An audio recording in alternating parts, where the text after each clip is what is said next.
My wife Sarah and I bought our dream home about 2 years ago in Pine Grove Estates, a quiet suburban neighborhood with mature trees and spacious lots. Our property was particularly appealing because it sat at the end of Maple Drive, backing up to a small wooded area. The backyard was massive, almost half an acre of well-maintained lawn with beautiful landscaping. It was one of the main reasons we chose this house, imagining future family gatherings, maybe a garden, and just enjoying our own private piece of paradise. Everything was perfect for the first year and a half. We got along great with most of our neighbors, especially the Thompsons next door and the Millers across the street. We'd wave hello, chat about the weather, and even started a small neighborhood book club. The HOA, led by Barbara Wilson, seemed reasonable enough at first. They'd send out monthly newsletters about community events, lawn maintenance reminders, and the usual suburban stuff, nothing out of the ordinary. That all changed 3 months ago when Barbara called for a special community meeting to discuss exciting new developments for our neighborhood's family-friendly initiatives. I almost didn't go. These meetings were usually just about paint, colors and fence heights, but Mike Thompson texted me saying I might want to attend this one. Something in his message seemed off, so I decided to check it out. The community center was packed that evening, which was unusual for these meetings. Barbara stood at the front, beaming with what I'd soon learn was pure malicious excitement. She had a PowerPoint presentation ready to go, complete with animated slides and clip art of happy children playing. Real estate agents would have been proud of her enthusiasm. "As you all know," Barbara started, her voice dripping with manufactured sweetness, "Pine Grove Estates prides itself on being a family-friendly community. However, we've received numerous complaints about the lack of recreational facilities for our younger residents." She clicked to the next slide, showing a map of the neighborhood. "After careful consideration, the board has identified the perfect location for our new state-of-the-art playground complex." My stomach dropped as she clicked to the next slide. There, highlighted in bright yellow, was a generous portion of my backyard.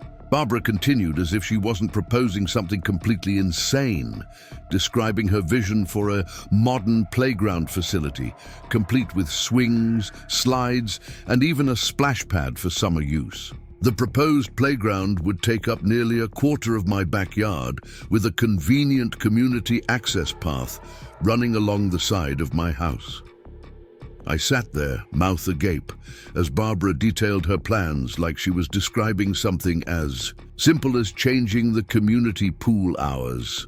When she finally opened the floor for questions, I raised my hand, trying to keep my voice steady. "Barbara, I think there's been a mistake. That's my property you're talking about." She gave me this condescending smile that I'd become all too familiar with in the coming weeks. "Oh, James, we're well aware it's your lot.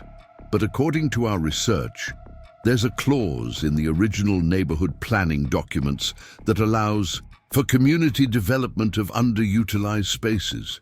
Your backyard is the perfect location. It's central, spacious, and frankly," she paused for effect, "it's mostly empty anyway." I couldn't believe what I was hearing. "Empty? It's my private property.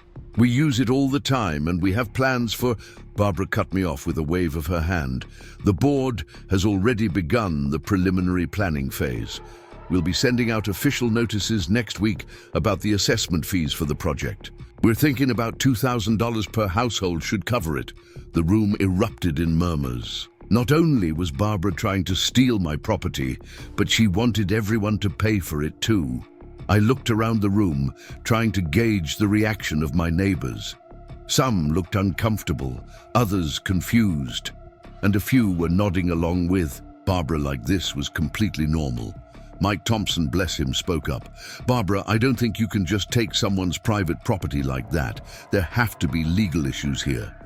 Barbara's smile tightened. "Actually, Mike, we've Consulted with our HOA attorney, and they've assured us that the community development clause gives us certain rights. Besides, she turned to address the whole room, think of the children. Our neighborhood needs this. Property values will increase with such an attractive amenity, and James's yard is just sitting there, underutilized. I stood up, my chair, scraping against the floor. I'm going to need to see these documents you're talking about, Barbara, and I'll be consulting my own attorney about this.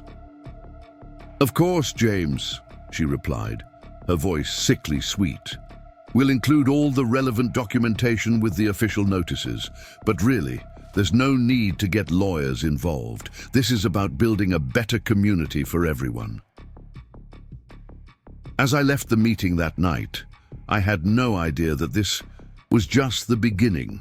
Barbara's playground power grab was about to spiral into one of the most ridiculous HOA battles I'd ever heard of, let alone been part of. And trust me, what happened next makes this meeting look like a friendly chat over coffee. After that mind-boggling HOA meeting, I spent the next few days in a state of disbelief. You know that feeling when something so absurd happens that you keep wondering if you dreamed it? Yeah, that was me. But Barbara wasn't about to let me forget about her playground plans. Oh no, she was just getting started. The morning after the meeting, I woke up to find an official-looking envelope stuck in my door. Inside was a multi-page document titled Notice of Community Development Initiative, Phase 1. The paperwork was filled with bureaucratic jargon and vague references to community guidelines, but notably missing was any actual copy of this mysterious clause Barbara had mentioned about taking over private property. What really caught my attention, though, was a detailed timeline at the bottom of the document. According to Barbara's master plan, they wanted to begin preliminary site preparation in just 6 weeks.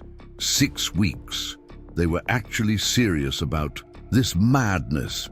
I immediately called my friend Rachel, who happens to be a real estate attorney. When I explained the situation, she was silent for a good 30 seconds before bursting into laughter. "They want to do what?" she asked, clearly thinking I was joking. After I convinced her I was serious, her tone changed completely. "James, they can't do this. It's not even a grey area. They literally cannot seize your private property for a playground. That's not how HOAs work." Rachel advised me to gather all my property documentation and the original HOA covenant I'd signed when buying the house. She also suggested I start documenting everything, every interaction, every piece of paper, every email. "Trust me," she said, "people like this Barbara person tend to get creative when they don't get their way." She wasn't wrong. The next day, I noticed something odd while getting my morning coffee. Barbara was walking her Pomeranian Maxwell past my house, which wouldn't have been weird, except she lived on the other side of the neighborhood, and I'd never seen her walk her dog on our street before. She was taking photos of my backyard with her phone, not even trying to be subtle about it. "Morning, Barbara," I called out, making her jump, documenting my underutilized space. She quickly tucked her phone away, giving me that same condescending smile from the meeting. "Oh, James, I'm just gathering some preliminary photos for the planning committee. You know, measurements, sun exposure, that sort of thing. Actually, since I have you here, have you had a chance to review the development notice?" I took a sip of my coffee, trying to stay calm. "Yes, I have. And I noticed it didn't include the clause you mentioned about taking over private property. Could you point me to where exactly that is in our HOA documents?" Barbara's smile faltered for just a second. "Of course, it's in the... Well, it's part of the original neighborhood planning documentation. From 1986, I believe. Very specific clause about community development rights." "Great," I said. "I'd love to see that document." Of course," she replied, already backing away. "I'll have our HOA attorney send it over. You know how these things are, all tied up in legal paperwork." She hurried off, practically dragging her poor dog behind her. But Barbara wasn't done with her morning entertainment. An hour later, while I was working from home, I noticed her back. Again, this time with 3 other people I didn't recognize. They were walking around the perimeter of my property, gesturing at my backyard and taking more photos. I went outside to investigate. "Barbara, is there something I can help you with?" She turned around, looking delighted to see me. "Oh, James!" Perfect timing. These are our playground planning consultants from Happy Tots Playground Solutions. We're just doing some preliminary site assessment. One of the men stepped forward, extending his hand. "Hi there, I'm Steve from Happy Tots. We're very excited about this project. The natural slope of your backyard would be perfect for our deluxe slide complex." I didn't shake his hand. "I need you all to leave my property right now. This is private property and you don't have permission to be here."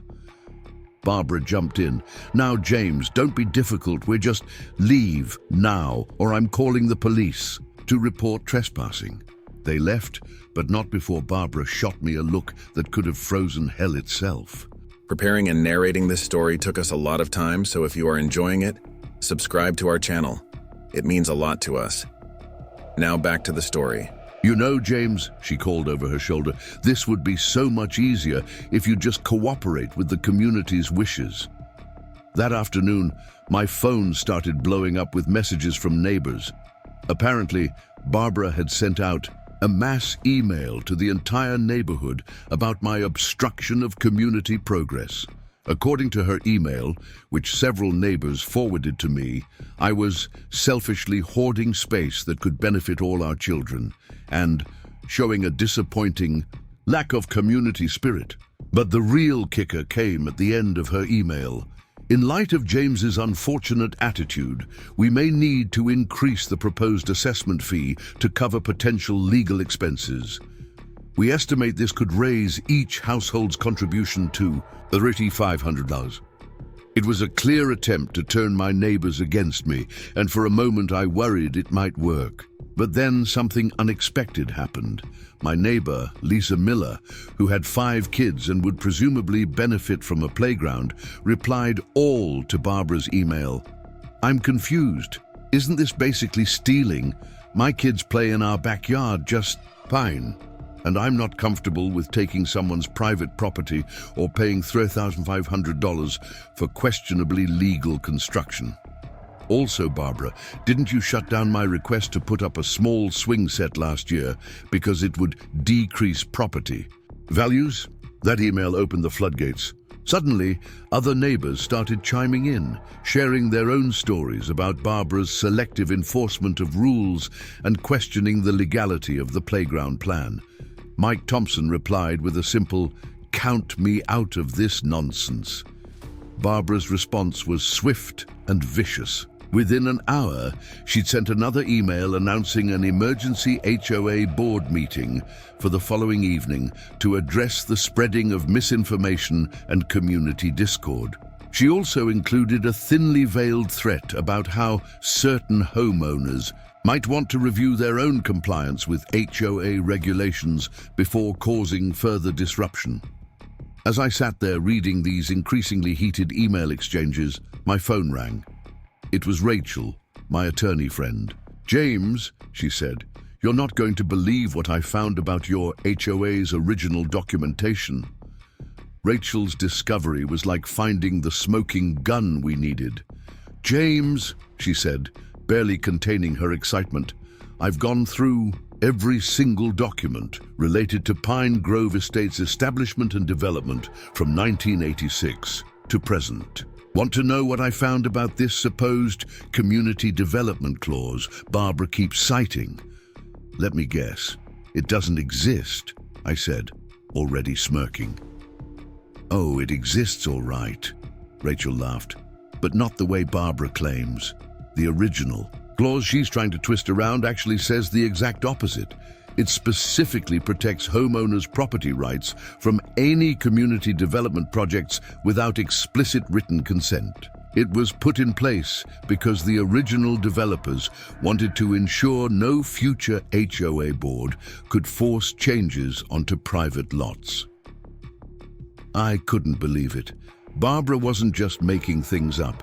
She was completely misrepresenting a clause that actually protected me from exactly what she was trying to do.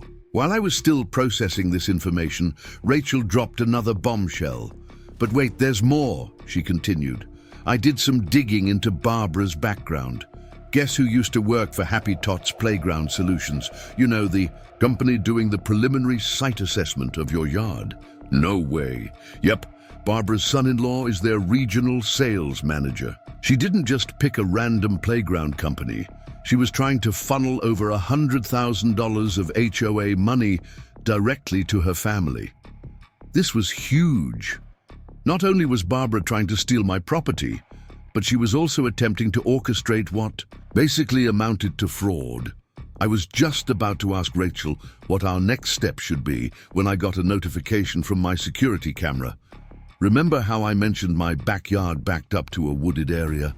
Well, after Barbara's playground planning committee had trespassed on my property, I'd installed security cameras covering both the front and back of the house. The notification I received showed movement in the backyard at 9:30 p.m.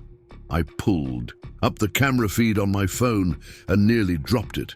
There, illuminated by security lights, was Barbara and two other people I didn't recognize, walking around my backyard with what looked like survey equipment and metal stakes. I immediately called the police non-emergency line, explaining the situation and that I had trespassers on my property. Then I threw on my shoes and walked outside. "Good evening, Barbara," I called out, making all three of them freeze in place. Bit late for a site survey, isn't it? Barbara straightened up, trying to maintain her dignity while being caught red-handed. "Oh, James, we're just marking the proposed development area. As HOA president, I have the right to—" "You absolutely do not have that right," I interrupted, holding up my phone. "This is being recorded, you're trespassing on private property, and the police are on their way." One of Barbara's companions immediately dropped their equipment and started walking quickly toward the street. The other looked uncertainly at Barbara, who was turning an interesting shade of red in the security lights. "Now see here, James," she started, her voice shrill.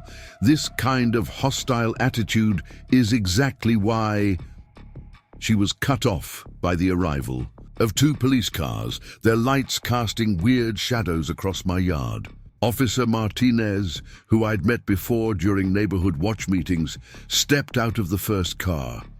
"Everything okay here?" he asked, taking in the scene, Barbara with her survey stakes, the half-fled accomplice, and me standing on my back porch. "These people are trespassing on my property," I explained. "I have it all on video, including them attempting to place false survey markers." Barbara jumped in. "As HOA president, I have every right to be here. We're planning a community development project." Officer Martinez held up his hand. "Ma'am, being HOA president doesn't give you the right to enter private property without permission, especially at night. I'm going to need to see some ID from everyone here." While the officers were taking everyone's information, Mike Thompson came out of his house next door, drawn by the police lights. He took one look at the scene and started laughing. "Let me guess, playground planning committee." The next morning, the neighborhood email chain exploded again. Barbara had sent out an emergency notice claiming she'd been attacked and harassed while performing official HOA duties.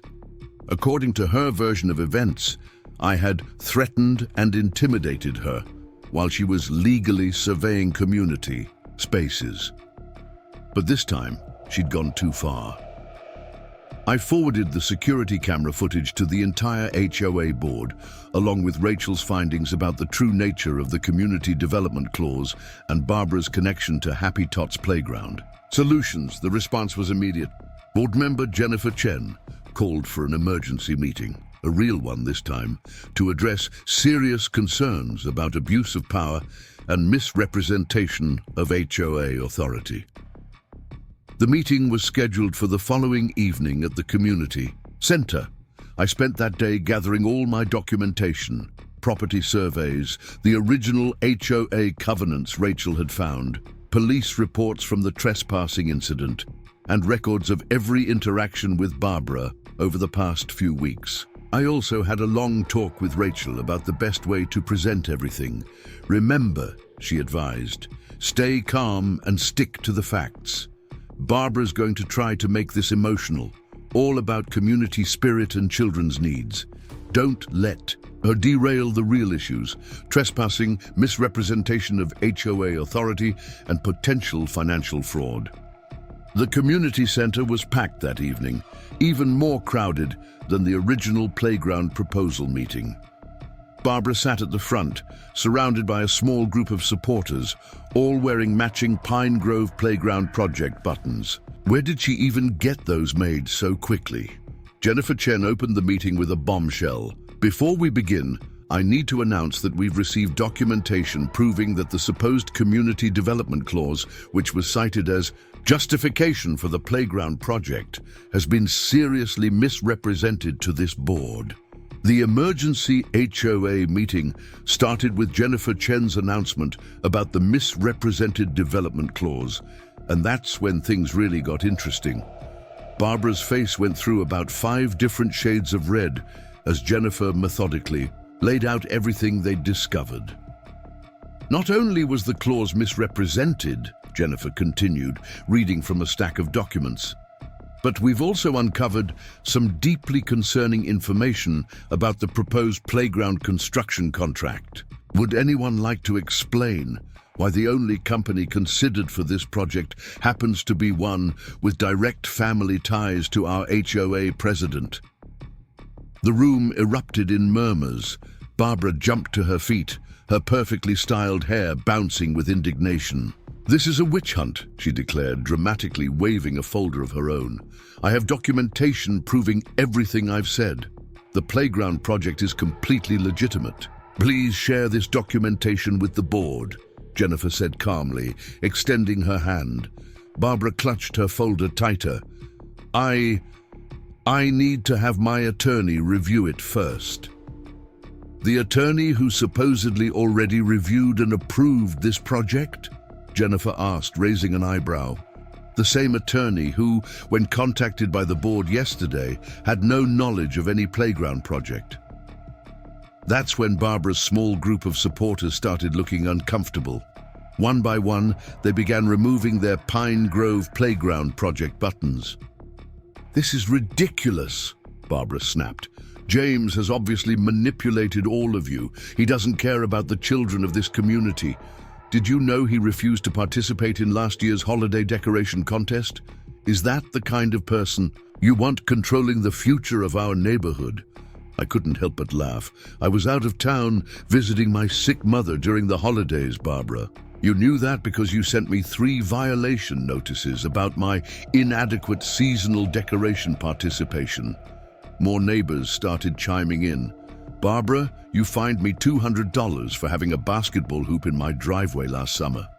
"Yeah, and you told me my kids couldn't have a treehouse because it would destroy property values. What about when you tried to ban outdoor toys entirely?" Barbara was losing control of the room, and she knew it.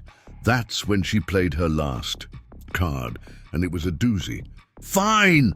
she shouted over the growing chaos. "You want to know the truth? That backyard is an eyesore. I have photographic evidence of code violations that would make your head spin." She started pulling printed photos from her folder, throwing them onto the table. I walked over to look at these supposed violations. The photos were all taken through my fence or from weird angles around my property, more evidence of her trespassing. But what really caught my attention was what she was calling violations. "Barbara," I said, picking up one of the photos, "are you seriously claiming my garden gnomes are a code violation?" "They're unauthorized lawn ornaments," she insisted. Article 7, Section 3 clearly states that all exterior decorative elements must be approved by the HOA board. Jennifer picked up another photo. This just shows an empty garden bed. Exactly, Barbara said triumphantly. Unused space, wasteful. Article 12 requires all visible areas to be properly maintained. It's winter, Mike Thompson called out. The garden is dormant. Barbara wasn't done. She pulled out her final photo with a flourish. And what about this? The photo showed a corner of my backyard where I'd been collecting materials to build a raised garden bed. The lumber was neatly stacked and covered with a tarp. Construction materials without a permit, Barbara declared. Clear violation of Article 15. That's when Rachel, my attorney friend, who I'd invited to the meeting, stepped forward. Actually, Barbara, I have something you might want to see. She pulled out her own folder and started distributing copies of documents to the board members. These are the original articles of incorporation for Pine Grove Estates, Rachel explained. Note the section about HOA leadership responsibilities and ethics requirements. Pay special attention to the parts about abuse of power, harassment, and conflicts of interest. Barbara's face went pale. You can't. We also have documentation of every instance of trespassing, Rachel continued, including timestamps from security footage. Plus, evidence of selective enforcement of HOA rules, attempted misappropriation of funds, and filing false violation reports. Would you like to discuss the legal implications of each of these actions? The room went silent. Barbara looked around desperately, but even her last few supporters were avoiding eye contact. Jennifer cleared her throat. I move to immediately suspend Barbara from her position as HOA president, pending a full investigation of these allegations. Do I have a second? Every board member's hand shot up. Barbara lost it. This is all James's fault, she shrieked, jabbing a finger in my direction. He's destroying our community. First the garden gnomes, then who knows what. Hot pink lawn flamingos, wind chimes, unauthorized bird baths. Barbara, Jennifer said firmly, I think you need to leave. Fine. Barbara grabbed her folder of photos. But this isn't over. I have rights. She looked down at her photos desperately. I have evidence of unapproved mulch color choices. As Barbara stormed out of the community center, the entire room sat in stunned silence for a moment before breaking into relieved laughter and applause. The aftermath was surprisingly peaceful. The board officially canceled the playground project the next day and issued a formal apology to me and the community. They also started a review of all HOA rules and enforcement procedures to prevent similar abuses of power in the future. Barbara put her house up for sale 2 weeks later. Apparently, she's moved to a condo in a nearby city, one without an HOA. I heard she had to leave her precious Pomeranian Maxwell with her daughter because the condo doesn't allow pets. Karma, right? As for my backyard, well, remember those raised garden beds I was planning? They're now part of a community garden project, one I actually volunteered for. Several neighbors have joined in, and we're growing vegetables to donate to the local food bank. Even my garden gnomes have made some new friends. Turns out quite a few neighbors had been wanting to display their own garden decorations, but were too afraid of Barbara's wrath. Last week, we had our first community barbecue in my backyard. Mike Thompson brought his famous ribs, Lisa Miller made her incredible potato salad, and Jennifer Chen's kids had a blast playing with the garden gnomes. As I sat there watching my neighbors enjoy themselves, I couldn't help but laugh at how things had turned out. Oh, and remember those Pine Grove Playground Project buttons? We had them remade to say Pine Grove Garden Project. They're now our official community garden logo. Barbara would hate it, which makes it even better. About 2 weeks after the emergency HOA meeting, where Barbara was suspended, things seemed to be settling into a nice routine. Our community garden project was taking off. The new HOA board under Jennifer's leadership was working on updating all the old regulations, and Barbara was supposedly busy packing for her move to the condo. But you know what they say about things being too quiet. It started when Mike Thompson texted me one morning. "Dude, you need to check your mail, like, right now." I walked out to my mailbox and found a thick envelope from a law firm I'd never heard of, Mitchell & Gray. Inside was a 20-page document that could only be described as Barbara's last stand. This woman had actually hired a lawyer to sue not just me, but the entire HOA board for what she called conspiracy to obstruct community development and emotional distress caused by hostile garden decorations. Yes, you read that right. She was claiming my garden gnomes were causing her emotional distress. I immediately called Rachel, who literally choked on her coffee when I read her the lawsuit details.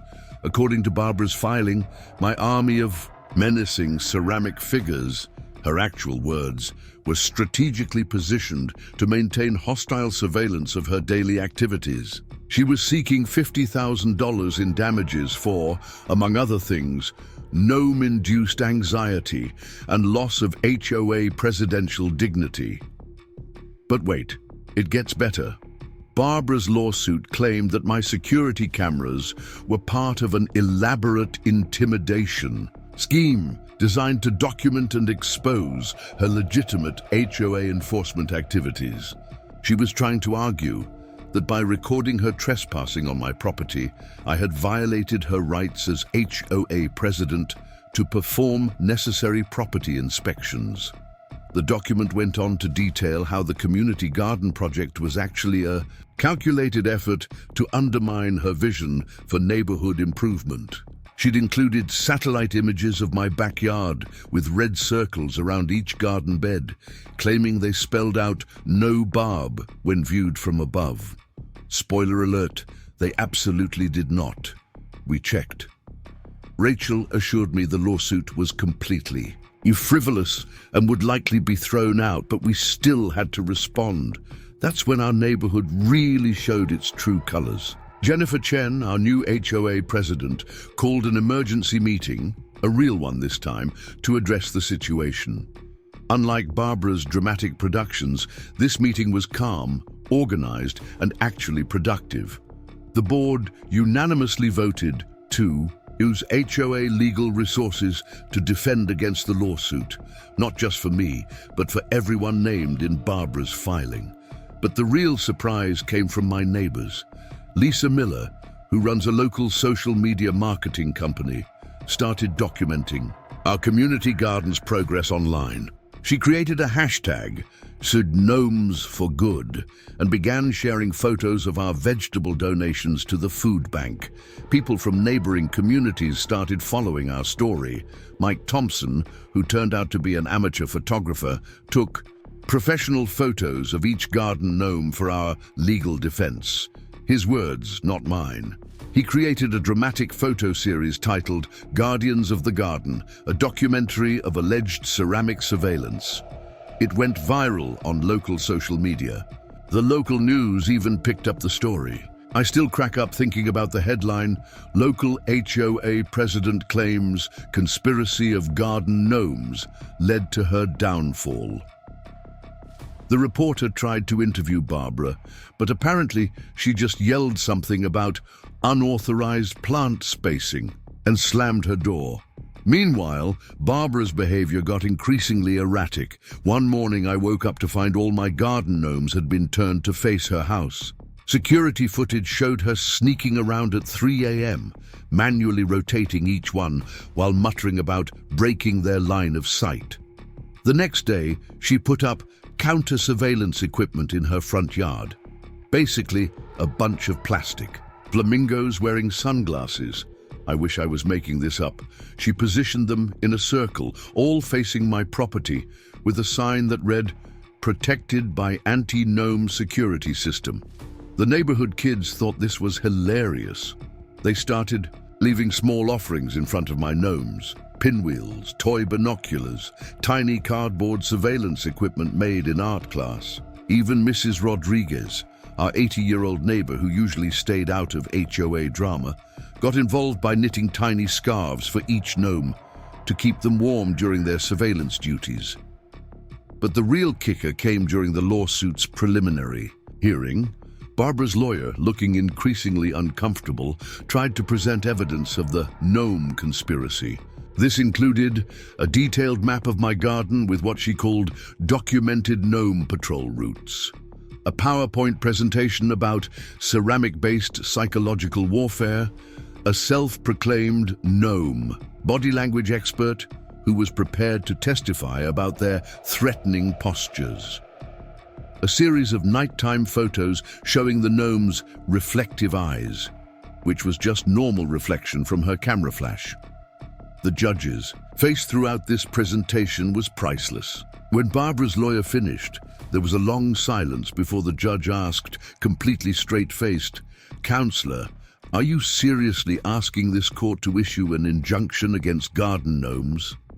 That was pretty much the end of Barbara's legal campaign. The judge dismissed the case, suggesting that perhaps Barbara should seek help for her unusual fixation on lawn ornaments. He also advised her lawyer to reconsider taking cases involving ceramic-based conspiracy theories. Barbara didn't take the dismissal well. On her way out of the courthouse, she was heard ranting about appealing to the Supreme Court because they'll understand the true threat of coordinated gnome activity. The next day, Barbara's "for sale" sign was replaced with a "sold" sign, and within a week, she was gone. She left behind her anti-gnome flamingo security system, which we repurposed as decorations for our first annual community garden festival. These days, our neighborhood is thriving. The community garden has expanded to include a children's section where kids learn about growing their own food. We actually did end up building a playground, a small one in the community park where it belonged. And yes, we included a garden gnome-themed playhouse just because we could. Barbara's old house was bought by a lovely family who, in an ironic twist, turned out to be avid garden gnome collectors. They've added their own ceramic friends to the neighborhood watch, and every now and then we find Barbara's flamingos mysteriously rearranged into new formations. Want to know the best part? Our Dadash Gnomes for Good campaign caught the attention of a national gardening supply company. They donated supplies for our community garden and sent us a limited edition security gnome, complete with a tiny clipboard and HOA rulebook. We gave him a special place of honor right by the garden entrance. Oh, and those Pine Grove Garden Project buttons. They now feature a gnome wearing sunglasses with the slogan, "Growing Community, Not Controversy." We even send one to Barbara's new address every Christmas, along with photos of our thriving garden. She hasn't responded yet, but I like to think those gnomes are still living rent-free in her head. Just when we thought the Barbara saga was completely over, life threw us another curveball. You guys have been asking for updates, and trust me, you won't believe what happened next. Remember how I mentioned Barbara moved to a condo in the nearby city? Well, it turns out her anti-gnome crusade was just the beginning of her HOA adventures. It started when Lisa Miller's cousin, who happened to live in Barbara's new condo complex, recognized her at their resident meeting. According to Lisa's cousin, Barbara had completely rebranded herself. Gone was the stereotypical HOA president, powersuit, replaced by what she called her urban community advocate aesthetic. Apparently, that meant yoga pants and motivational t-shirts with sayings like peace, love, and property values. But here's where it gets interesting. Barbara hadn't just moved to a new place, she was running for the condo board. Her campaign slogan, "Bringing suburban excellence to urban living." When Lisa's cousin sent us a copy of Barbara's campaign flyer, our neighborhood group chat exploded. The flyer was a masterpiece of selective storytelling. According to Barbara's bio, she was a seasoned community leader with extensive experience in property value optimization and neighborhood enhancement. She conveniently left out the part about being suspended from her previous HOA presidency over a failed playground coup and ceramic ornament persecution. Mike Thompson couldn't resist. He created a private Facebook group called Barbara Watch the Urban Chronicles, where Lisa's cousin could keep us updated on Barbara's latest adventures. We weren't being petty, okay, maybe a little, but after everything that happened, we felt somewhat responsible for warning others about Hurricane Barbara, and boy, were we right to be concerned. Barbara won her condo board election. Apparently, she was the only one who ran. Some things never change. And within a month, she'd already started making waves. Her first order of business? Proposing a complete ban on all non-essential door decorations, after someone put up a welcome mat with a garden gnome on it. The irony was too perfect, but karma works in mysterious ways. Remember Barbara's son-in-law from Happy Tots Playground Solutions? Well, it turns out the company's questionable business practices didn't start and end with Barbara. One of her new condo neighbors worked for the local news and recognized the company name from a story they were investigating about playground equipment kickback schemes. When the story broke, it mentioned Barbara's previous attempt to secure a contract with Happy Tots for our neighborhood playground. Suddenly, her hasty departure from Pine Grove Estates made a lot more sense. She hadn't just been running away from garden gnomes. She'd been trying to stay ahead of a scandal.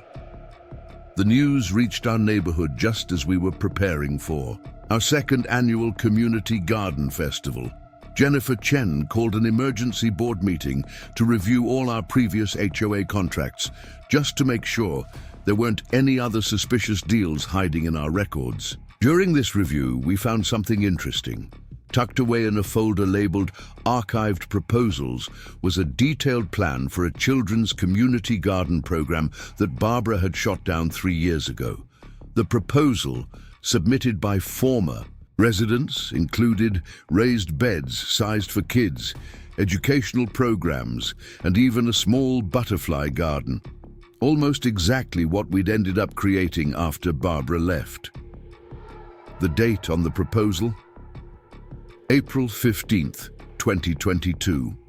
The same day Barbara had first proposed turning that space into a commercial playground. She hadn't just ignored a better idea, she'd actively buried it to push her own agenda. Mike's daughter Emily, who'd become our unofficial garden photographer, decided this revelation deserved documentation. She created a before and after photo series showing Barbara's proposed playground renderings next to our actual community garden. The contrast was striking. Sterile metal structures versus vibrant living spaces filled with children learning and growing their own food.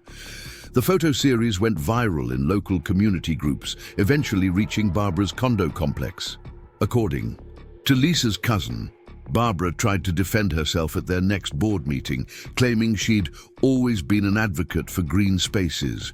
This from the woman who once tried to ban vegetable gardens as unsightly agricultural activities. But the universe wasn't done with Barbara yet. Remember those flamingos she left behind? Well, the new owners of her old house, the gnome enthusiasts, decided to honor Barbara's legacy by creating what they called the Flamingo and Gnome Friendship Garden. They arranged the flamingos and gnomes in elaborate scenes that changed weekly, having tea parties, playing chess, doing yoga. It became a neighborhood attraction, with people driving by just to see what the flamingos and gnomes were up to. This caught the attention of a local art gallery, which featured the photos in an exhibit called Suburban Surrealism, the Great Gnome Flamingo Peace Accord.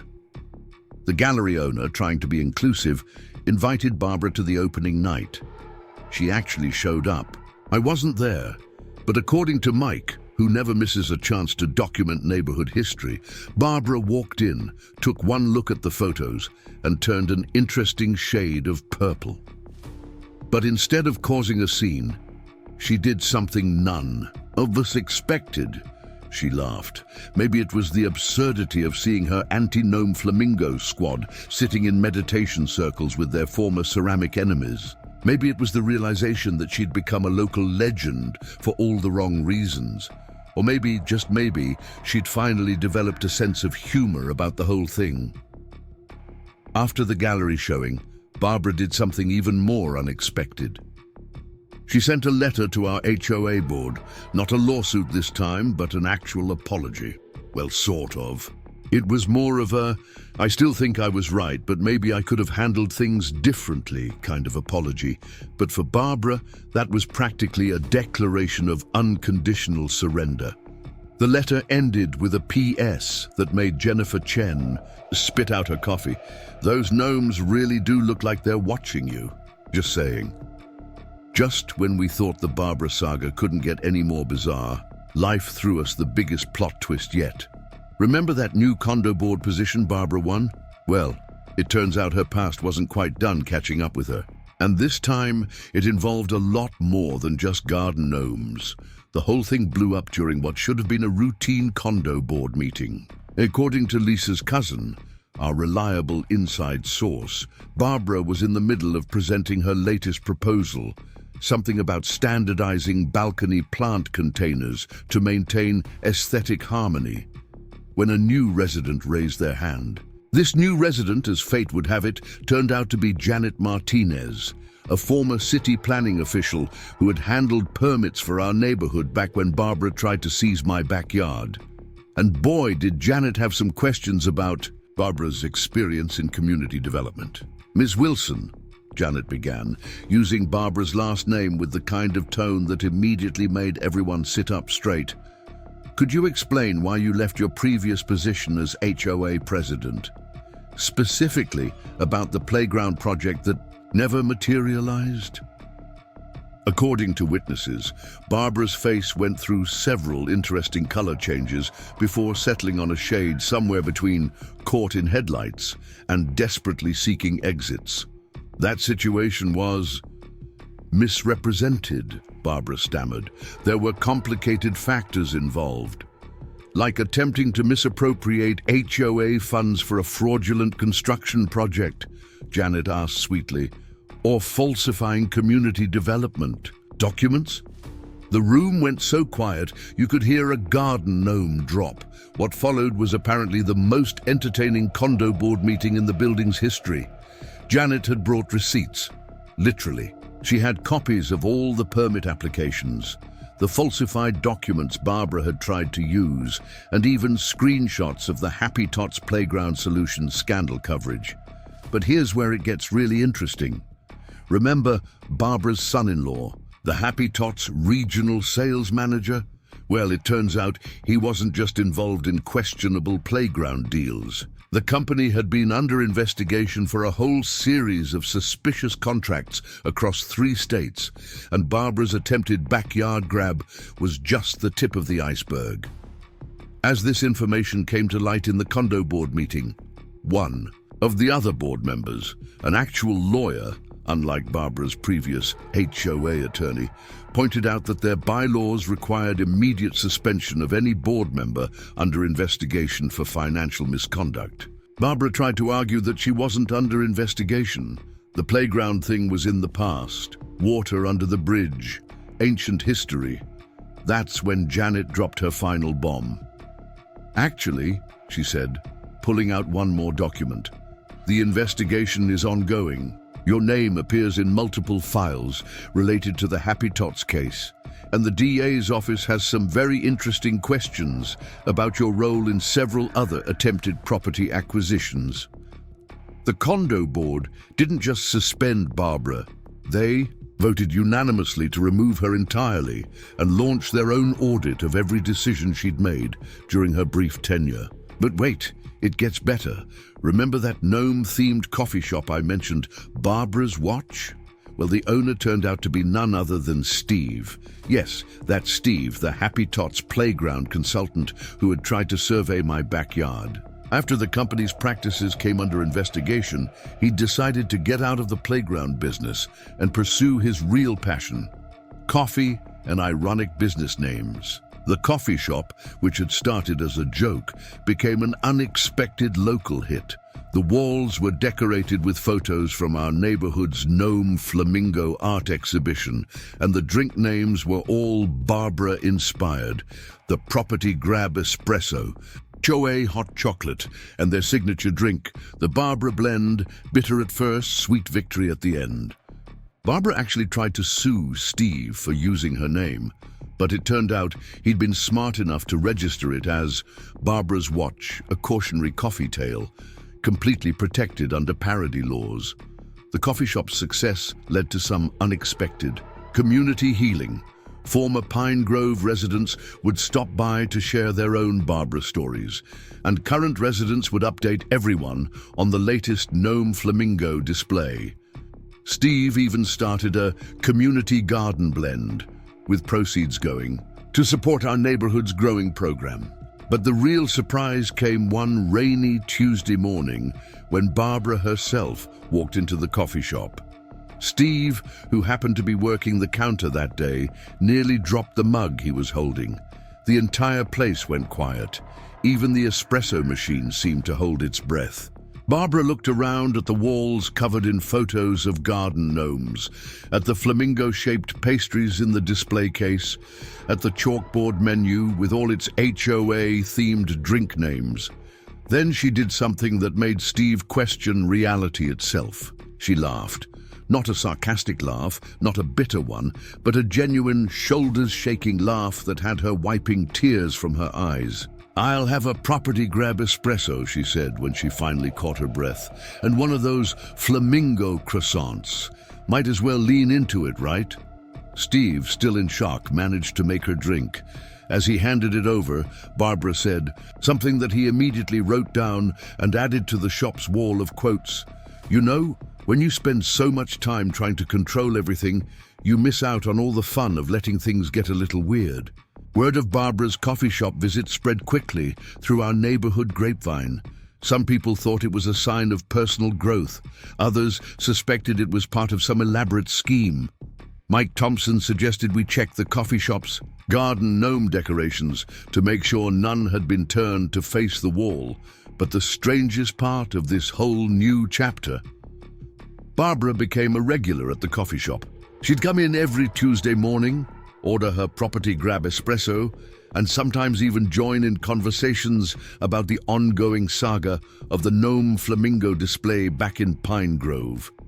Just when we thought our HOA playground saga couldn't get any stranger, life decided to throw us another curveball. Remember how Barbara had become a regular at Steve's coffee shop, Barbara's Watch? Well, that was just the beginning of what I like to call the Great Barbara Redemption Arc.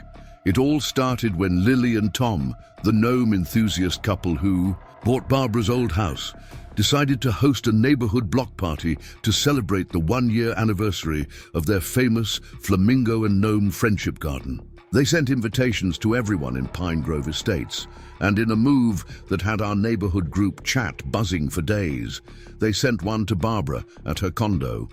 None of us actually expected her to show up. I mean, this was Barbara, the woman who once tried to declare garden gnomes a public nuisance. But apparently, those Tuesday morning coffee shop visits had changed something in her, because not only did she RSVP yes, she asked if she could bring something. The day of the block party arrived, and I don't think any of us were prepared for what happened next. Barbara showed up carrying a cardboard box and wearing, I kid you not, a t-shirt with a garden gnome on it. The shirt said "Gnome Remorse" in glittery letters. Mike Thompson, our unofficial neighborhood historian, nearly dropped his camera. When Barbara opened the box, we all gathered around, half expecting it to be full of HOA violation notices or maybe cease and desist orders for unauthorized garden decorations. Instead, she pulled out an old photo album. "I found these while I was clearing out some storage," she explained, opening the album to reveal photos of Pine Grove Estates from the late 1980s. I thought you might want them for the neighborhood archives. The photos were fascinating. They showed our neighborhood in its early days, including, and this is where it gets really interesting, the original community garden that had existed before Barbara's time as HOA president. There were pictures of children tending vegetables, families working together, and yes, even garden gnomes watching over the plots.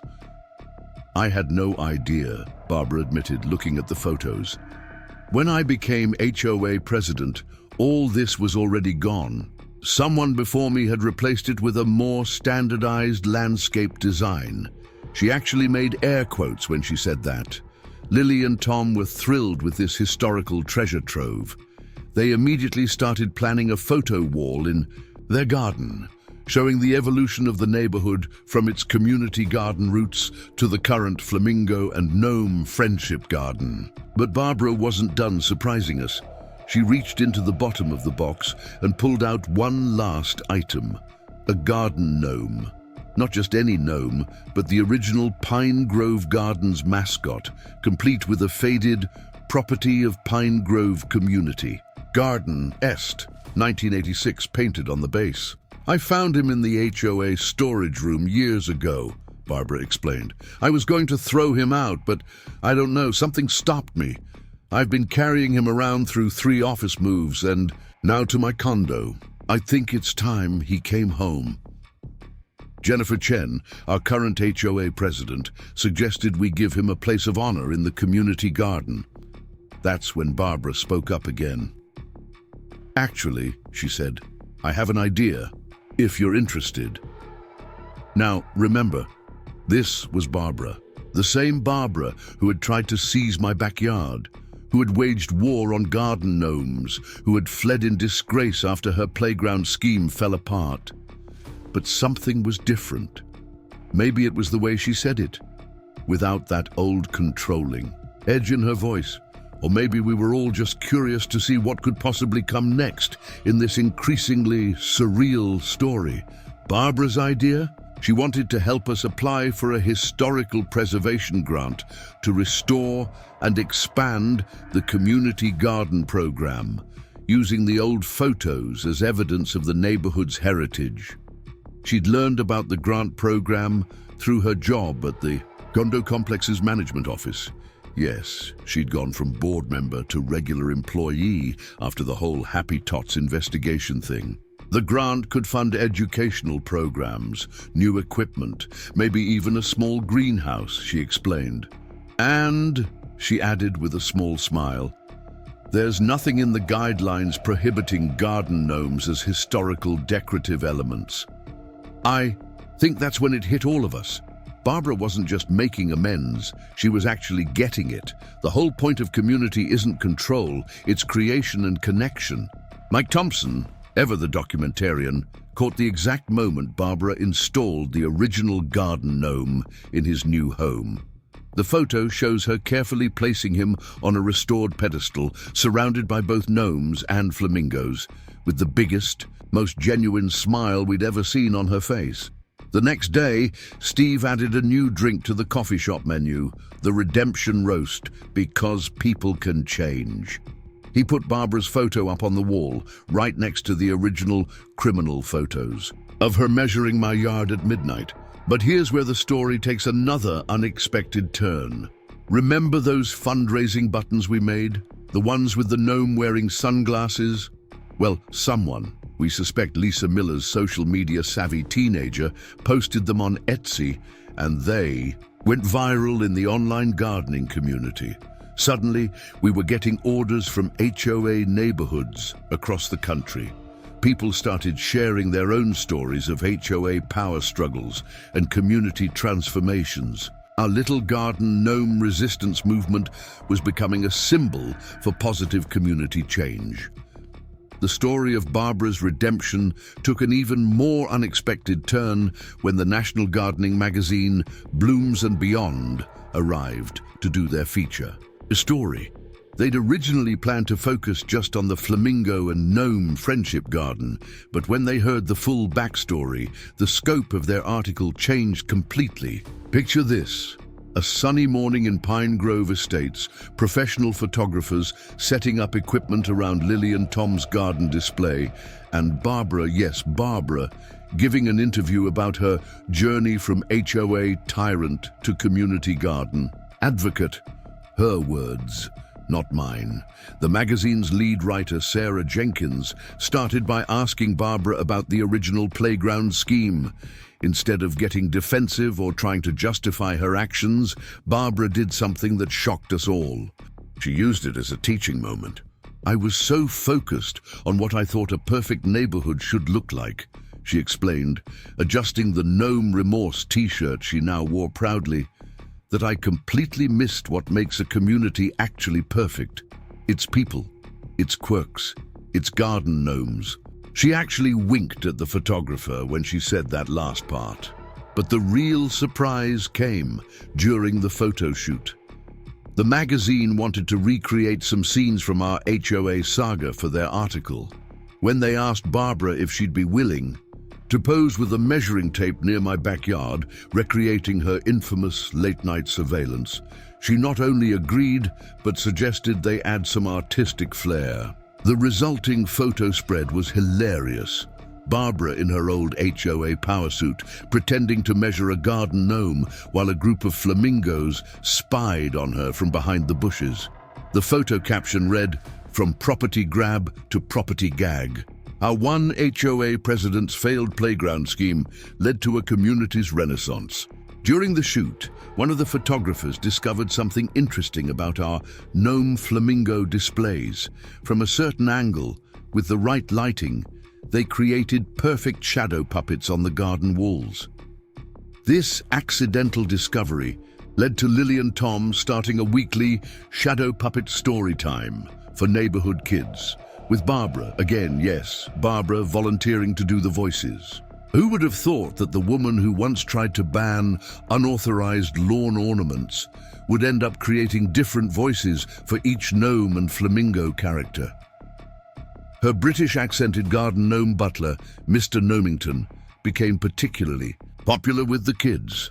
The magazine article went viral online, catching the attention of a children's TV producer who happened to be looking for unique ideas for educational programming. They reached out to Barbara through the magazine, pitching the idea of an animated series about a reformed garden dictator who learns about community and friendship through magical garden ornaments. Barbara's response? "Only if we can work in a storyline about proper HOA governance and the importance of reading bylaws carefully." The producer actually loved the idea, teaching kids about community involvement and local governance through talking garden gnomes. It was just weird enough to work. The show, tentatively titled Miss Barbara's Garden Friends, went into development, with Barbara serving as a creative consultant. The main character, a well-meaning but overly rigid garden organizer named Miss B, learns valuable lessons about flexibility, community, and the importance of letting gardens and people grow naturally. But life has a funny way of bringing things full circle. Remember Happy Tots Playground Solutions and the ongoing investigation? Well, the district attorney's office contacted Barbara about being a witness in their case against the company. Her inside knowledge of how they operated, including her own failed playground scheme, could help prevent other communities from falling victim to similar scams. At first, Barbara was hesitant. Going public with her story meant admitting to her own role in the scheme. But after everything that had happened, after seeing how our community had grown stronger through transparency and forgiveness, she decided to do it. The day Barbara testified, our entire neighborhood showed up to support her. Even Steve closed the coffee shop early and brought property grab espressos for everyone. Mike Thompson documented the whole thing, of course, adding to his ever-growing Chronicles of Pine Grove collection. Her testimony was powerful. She didn't just talk about Happy Tots' questionable business practices. She opened up about the culture of HOA overreach that made their schemes possible. When you're so focused on control, she told the court, you become vulnerable to anyone who promises to help you maintain that control. I lost sight of what community really means. The case made national news, not just because of the playground, company scandal, but because it sparked a larger conversation about HOA reform. Barbara found herself being invited to speak at community management conferences, sharing her story as a cautionary tale about the dangers of overreach and the importance of building genuine community connections. The irony wasn't lost on any of us. The woman who had once tried to seize my backyard was now advocating for property owners' rights and community-led development. She even started a consulting business helping HOAs transition from rigid enforcement models to more collaborative community governance. Her company's name? Gnome Better Way Community Consulting. And remember those fundraising buttons? They evolved into a whole line of HOA reform merchandise. Our neighborhood kids started designing t-shirts with slogans like "Make Gardens Not," "War and Gnomes Before Homes." The proceeds went to a fund supporting community garden projects in other neighborhoods. But my favorite development? Barbara started teaching a class at the community center called HOA Leadership Lessons Learned. The hard way. The course materials included a section titled "What Not to Do," a case study in backyard acquisition attempts and garden gnome warfare. If you thought Barbara's transformation from HOA tyrant to community advocate was the end of our story, buckle up, because the National HOA Convention took things to a whole new level.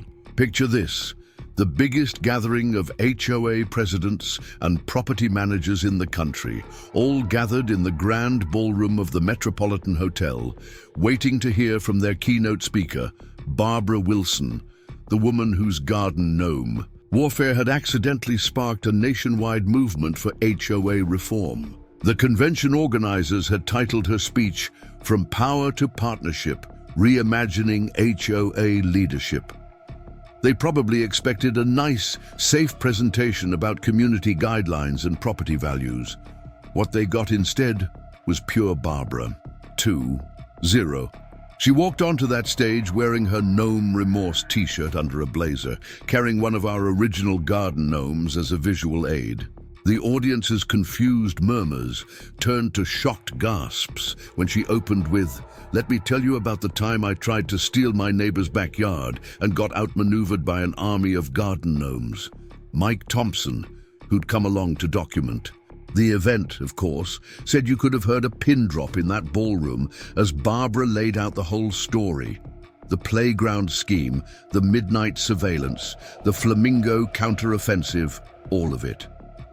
She didn't hold anything back, including her own mistakes and the valuable lessons she'd learned. "I used to think HOAs were about control," she told the audience, "about maintaining standards and property values. But you know what actually hurts property values? Communities where neighbors are afraid to talk to each other, where creativity is stifled by rigid rules, where garden gnomes are persecuted for the crime of having personality." That got a laugh, but Barbara wasn't done. She pulled up a PowerPoint presentation titled "The Real Cost of Control," a mathematical analysis of how being a power-hungry HOA president cost me my dignity and nearly my freedom. The slides included a pie chart showing the distribution of her time as HOA president: 50% enforcing rules, 30% making up new rules, 15% documenting violations, 5% actually helping the community. A line graph tracking the inverse relationship between her happiness and the number of violation notices she issued. A bar chart comparing the cost of her failed playground scheme to the success of our current community garden. But the real kicker came when she revealed her new initiative, the Garden Gnome Governance Project. It wasn't just a catchy name. She had developed a whole new approach to HOA management based on the lessons learned from our neighborhood saga. Think of your community like a garden, she explained. You can try to force everything to grow, in straight lines, in pre-approved colors and heights. Or you can create an environment where unique characteristics are celebrated, where growth is supported, and where, yes, even garden gnomes have a place. The convention hall erupted in discussion. Some HOA presidents were nodding enthusiastically, while others looked like they'd just bitten into a particularly sour lemon. One woman in the front row was furiously taking notes. Another was already downloading our community garden's organizational guidelines on her tablet. During the Q&A session, someone asked Barbara about property values, the eternal HOA obsession. Her response: "Our neighborhood's property values have increased 15% since we embraced the gnome-friendly approach. Turns out people want to live in communities that actually feel like communities, not prison camps with prettier landscaping." That's when something unexpected happened. A man in the back of the room stood up and introduced himself as the president of the National Association of HOAs. He'd been following our stories since the magazine article, and he had a proposal. They wanted to create a new certification program for HOA management, with Barbara's Garden Gnome governance principles as its foundation. The program would be called GNOME, Governance Naturally Oriented for Maximum Engagement. Yes, they really worked hard for that acronym. But wait, it gets better. Remember Steve's coffee shop, Barbara's Watch? Well, a representative from a national coffee chain was at the convention. Apparently, even HOA presidents need their caffeine. They loved the concept so much, they offered Steve a partnership deal to create a chain of community-focused cafes, each one themed around local HOA success stories. The first franchise location, the lobby of the National Association of HOA's headquarters, complete with a garden gnome barista mascot wearing Barbara's signature measuring tape as a belt. During the convention's closing ceremony, Barbara was presented with the first ever Community Innovation Award, a golden garden gnome holding a tiny HOA rulebook. The inscription read, "For turning a backyard battle into a blueprint for better communities." As she accepted the award, Barbara did something that made Mike Thompson's video of the event go viral. She pulled out her old measuring tape, the same one she'd used during her midnight surveillance missions, and measured the trophy gnome's height. "Don't worry," she announced to the laughing audience. "It's within regulation size, though I should probably check the bylaws about golden lawn ornaments." The convention marked a turning point not just for Barbara, but for HOA management. Across the country, HOA presidents started reaching out to us for advice on starting their own community gardens. Our Gnomes Before Homes merchandise became standard gear at HOA management training sessions. Someone even created a mobile game called HOA Tycoon Garden Gnome Edition, where players have to balance community happiness with proper garden gnome placement. But my favorite outcome? The creation of the annual Barbara Wilson Community Spirit Award, given to HOA leaders who successfully transitioned their neighborhoods from rule-based to relationship-based management. The trophy? A garden gnome and a flamingo shaking hands. Just when we thought our HOA story had reached its peak with the national convention, life decided to throw us one final curveball. And this time it involved an unexpected return to where it all began, my backyard. Remember that documentary crew Barbara had brought to survey my property for the playground? Well, it turns out one of them wasn't actually with Happy Tots Playground Solutions. Sarah Chen, a film student doing research for her thesis on suburban community dynamics, had been quietly documenting the whole saga from the beginning. She reached out to us through Steve's coffee shop, where she'd been a regular customer. Apparently, the property grab espresso had fueled many late-night editing sessions. Sarah had compiled hours of footage, everything from Barbara's original playground proposal to the gnome flamingo art installations, and even some surprisingly artistic shots of Barbara's midnight measuring tape adventures. When she showed us, The rough cut of her documentary titled Measuring Community, The Great Backyard Battle of Pine Grove Estates. We were all speechless. She'd captured everything. The tension, the humor, the absurdity, and most importantly, the genuine transformation of our community. But here's where things got interesting. Among Sarah's footage was something none of us had noticed during the original conflict. In the background of several shots, particularly during the HOA meetings, you could see Barbara's reactions when she thought no one was watching. The way she'd pause sometimes, looking at the community garden plans. The moment of hesitation before issuing each violation notice. The flash of loneliness in her eyes when neighbors would avoid her at community events. "You know," Barbara said after watching the footage, "I never realized how isolated I'd made myself. I was so focused on being the perfect HOA president that I forgot how to be a neighbor." That's when Mike Thompson had an idea. Our community garden was approaching its second anniversary, and we'd been discussing ways to celebrate. What if we combined the celebration with a proper premiere of Sarah's documentary? The whole neighborhood jumped into action. Lily and Tom offered their backyard, now famous for its gnome flamingo displays, as the screening venue. Steve promised to provide coffee and those flamingo-shaped pastries that had become his signature item. Even Jennifer Chen, our current HOA president, got involved, suggesting we use the event to launch a new community initiative. But the real surprise came from Barbara. She asked if she could help plan the event, specifically requesting to work on a special project in my backyard. Yes, the same backyard she'd once tried to seize for her playground scheme. I'll admit, there was a moment of hesitation. But if this whole experience had taught us anything, it was the value of giving people a chance to make things right. What Barbara proposed was both hilarious and touching. She wanted to create a permanent installation in my backyard. A small, decorative archway marking the entrance to the community garden, with a plaque reading, "Site of the Great Backyard Battle, where a failed playground gave birth to a real community." The archway would be decorated with, what else? Miniature garden gnomes and flamingos, all positioned to look like they're working together to build a garden. She'd even commissioned a special centerpiece, a gnome version of herself, complete, with a tiny measuring tape helping to plant flowers instead of measuring property lines. As we worked together on the installation, Barbara shared something she'd never told anyone.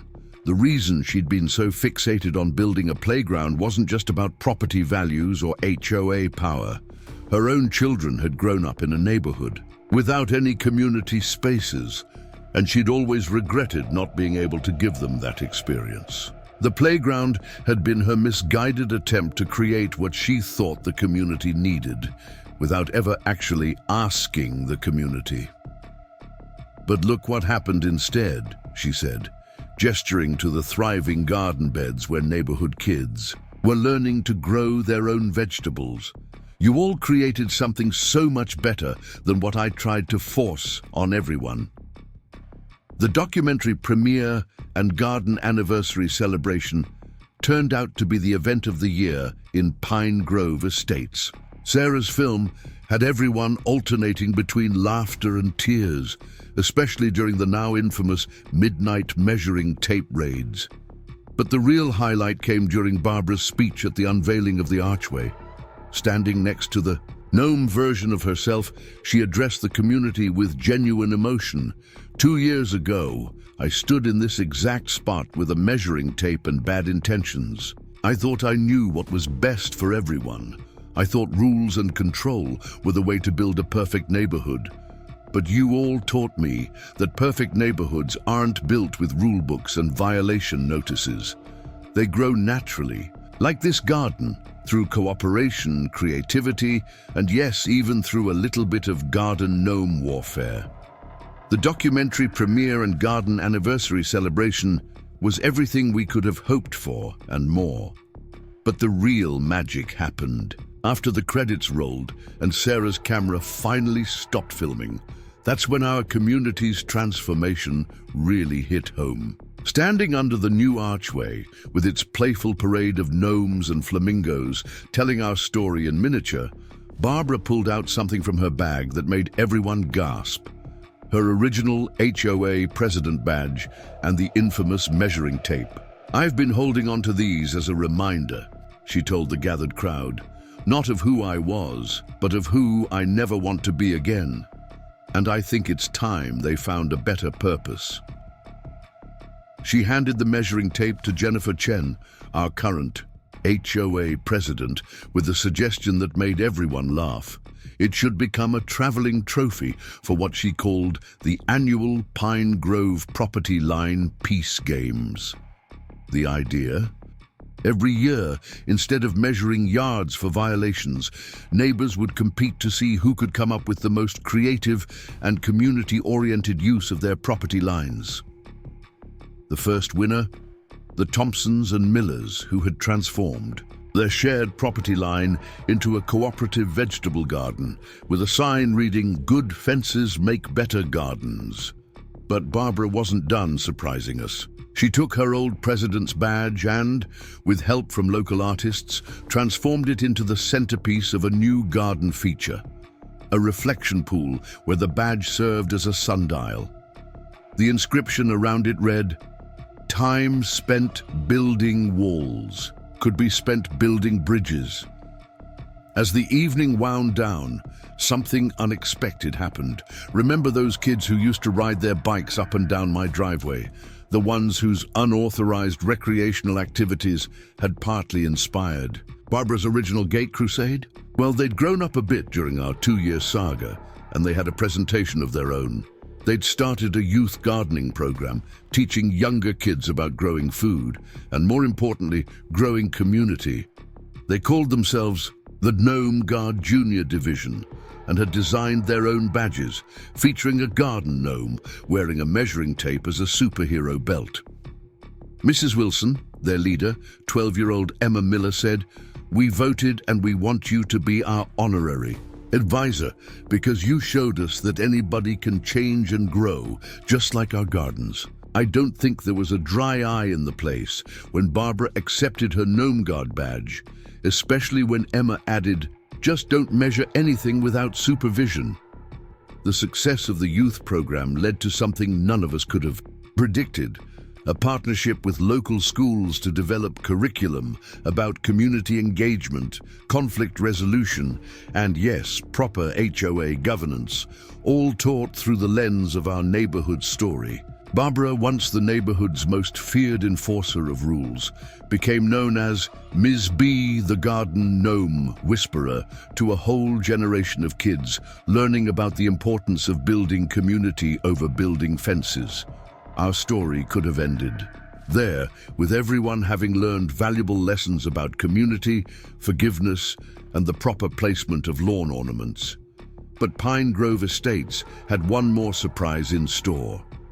Remember that mysterious community development clause that Barbara had originally tried to use to seize my backyard? Well, during a cleanup of old HOA files, Jennifer found the original 1986 neighborhood plans.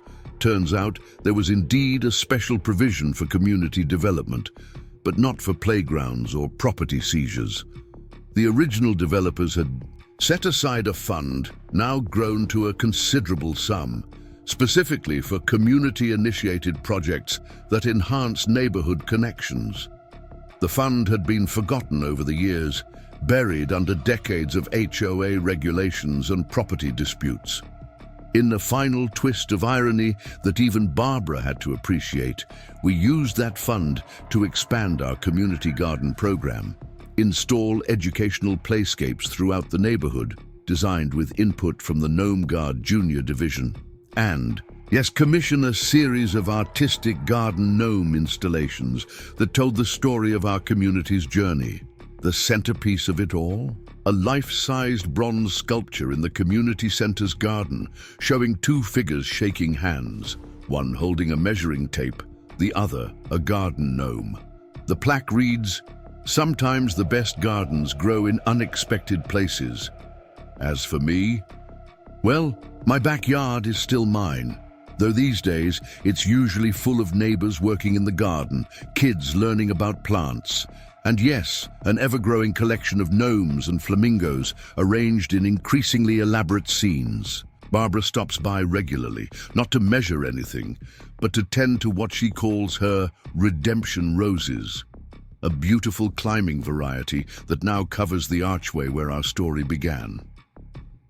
Last week, I overheard her telling a group of visiting HOA presidents, "You see that spot there? That's where I learned the difference between managing a neighborhood and building a community. Sometimes you have to let go of the measuring tape to measure what really matters." And you know what? She's right. Our property values have indeed gone up, not because of strict rules or standardized aesthetics, but because people actually want to live in a place where neighbors know each other, where gardens grow freely, and where even former HOA tyrants can find redemption through the unexpected wisdom of garden gnomes. So that's our story, how a failed playground scheme turned into a blooming community, how garden gnomes defeated property lines, and how sometimes the best things in life can't be measured with a tape measure. Up next, you've got two more standout stories right on your screen. If this one hit the mark, you won't want to pass these up. Just click and check them out.